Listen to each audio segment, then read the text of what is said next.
La parole est à Caroline Colombier.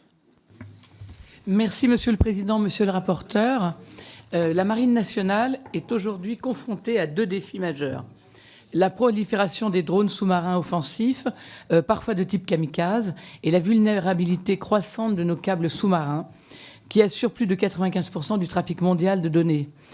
Pouvez-vous indiquer si le PLF 2026 prévoit un renforcement significatif des moyens dédiés à la surveillance et à la protection de ces infrastructures, notamment dans le cadre du programme SLAM-F ou via le développement de drones autonomes anti-sous-marins?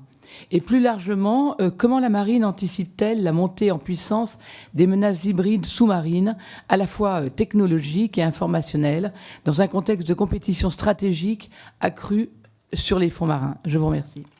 Merci pour la question sur la maîtrise des fonds marins. Elle est importante.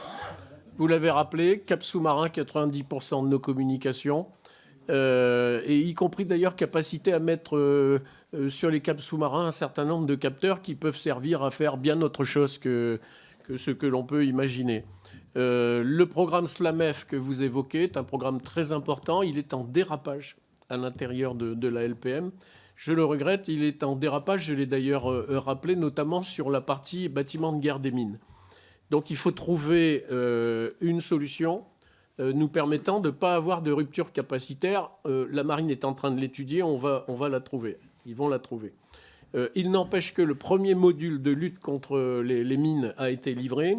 Il remplit son office, il est extrêmement efficace. Et donc de ce côté-là, on n'aura pas de perte capacitaire et c'est très important.